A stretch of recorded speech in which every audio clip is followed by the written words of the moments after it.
Hi friends, Nandi blog and kitchen আমার YouTube channel আর আমার প্রোফাইলে তোমাদের সবাইকে স্বাগত। তো আমি আজকে যেটা বানিয়ে নিয়েছি পনিরের একটা রেসিপি, সেটা হচ্ছে চিলি পনির। তা চিলি পনিরটা কিভাবে করলাম আমি সেটাই আজকে তোমাদেরকে একটু দেখাবো।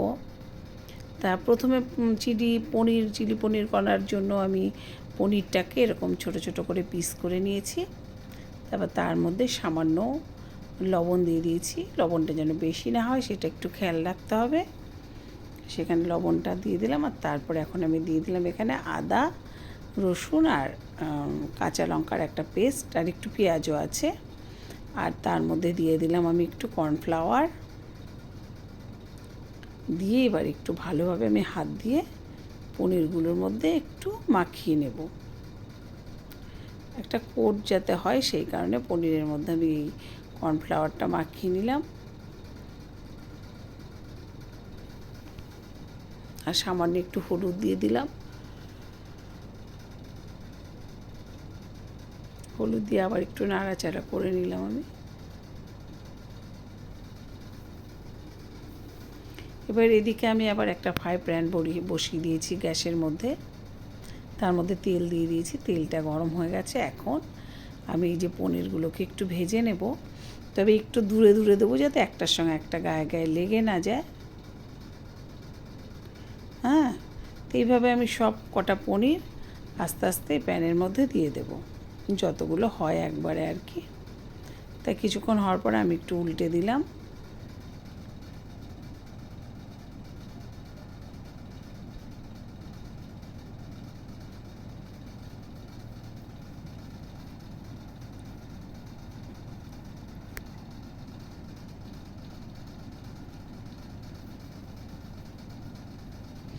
সব কটা পনিরকে আমি আবার উল্টে দিলাম, উল্টে দিয়ে আবার ওই একইভাবে আমি একটু ভেজে নেব। তো এই যে সবগুলোকে আমি উল্টে দেওয়ার পরে বেশ সুন্দর কিন্তু লাল লাল করে ভাজা হয়ে গেছে। এখন এগুলোকে আমি একটা পাত্রের মধ্যে নামিয়ে নিলাম।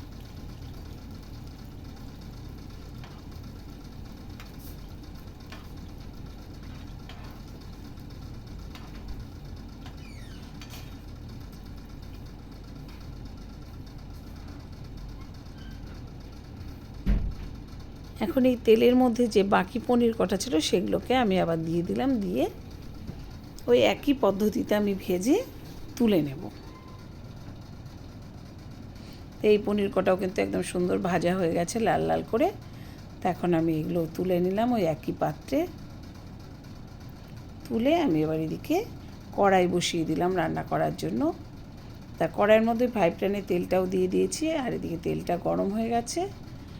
তার মধ্যে আমি যে ক্যাপসিকামগুলো কেটে রেখেছিলাম, এইভাবেই আমি ক্যাপসিকামটা কেটে রেখেছি সেটা দিয়ে দিলাম। ক্যাপসিকামের সামান্য একটু নুন দিয়ে আমি একটু হালকা করে ভেজে নেব। একটু হালকা করে ভেজে নিয়ে আমি আবার পেঁয়াজগুলোকেও ঠিক এই যে এইভাবে আমি ছাড়িয়ে রেখেছিলাম, পেঁয়াজগুলোকে দিয়ে দিলাম। তো এইবার পেঁয়াজ আর ক্যাপসিকামটা একটু ভাজা ভাজা করে নেব। তারপরে এখানে আমি দিয়ে দিলাম একটা আদা, পেঁয়াজ, রসুন আর কাঁচা লঙ্কার একটা পেস্ট দিয়ে এই পেস্টটাকে একটু আমি নাড়াচাড়া করে নেব। এবার এর মধ্যে আমি একটু দিয়ে দিলাম কাশ্মীরি লঙ্কার গুঁড়ো। কাশ্মীরি লঙ্কার গুঁড়োটা তো কোনো ঝাল কিছু হবে না, এটা দেখার সৌন্দর্যের জন্য দেওয়া, যে একটু লাল লাল রঙটা হবে। তারপর আমি এখানে দিয়ে দিলাম একটু পরিমাণ মতো হলুদ দিয়ে এবার এই মশলাটাকে আমি খুব ভালোভাবে কষাবো। আর দিয়ে দিলাম স্বাদ মতো লবণ। তো এই যে মশলাটা কিন্তু অনেকটাই কষানো হয়ে গেছে। তা এখন আমি এর মধ্যে দিয়ে দিলাম কি সয়া সসের পরিমাণটা একটু কম। আর এবারে দিয়ে দিলাম টমেটো সসটা একটু বেশি দিলাম। তবে এই সয়া সস আর টমেটো সস কিন্তু আমি আবার একদম নামানোর আগে আর একবার একটু দিয়ে দেব। দিয়ে এবার আবারও ভালোভাবে আমি মশলাটাকে আর একটু সুন্দর করে কষিয়ে নিলাম। তো এবার মশলাটা যখন কষানো হয়ে গেছে তখন আমি এখানে পনিরের যে পিসগুলো ভেজে রেখেছিলাম সেইগুলো দিয়ে দিলাম।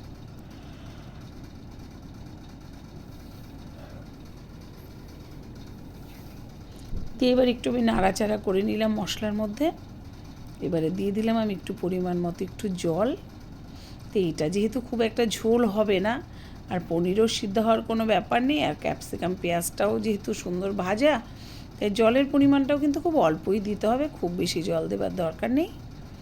জলটা দিয়ে গ্যাসটাকে বাড়িয়ে দিয়ে খুব মানে গ্যাসটাকে পুরো বাড়িয়ে দিতে হবে, দিয়ে ফুটিয়ে নিতে হবে খুব ভালোভাবে।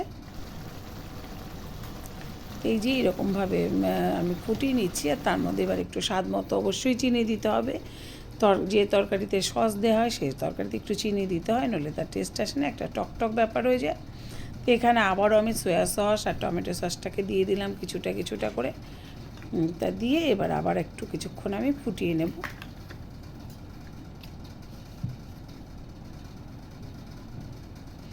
একদম রেডি কিন্তু আজকের চিলি পনির। তো ফ্রেন্ডস, এই যে আমি চিলি পনিরটা একটা পাত্রে ঢেলে নিয়েছি। তোমাদের কীরকম লাগলো আজকের আমার এই চিলি পনির বানানোর রেসিপি, যে রেসিপিটা বানালাম আমি, সেটা তোমরা অবশ্যই লাইক কমেন্ট করবে, আর তোমাদের কাছের মানুষদের কাছে অবশ্যই শেয়ার করবে। আর YouTube channel Nandi blog and kitchen থেকে যারা দেখবে তারা অবশ্যই চ্যানেলটাকে সাবস্ক্রাইব করে দেবে। তোমাদের সবাইকে টাটা।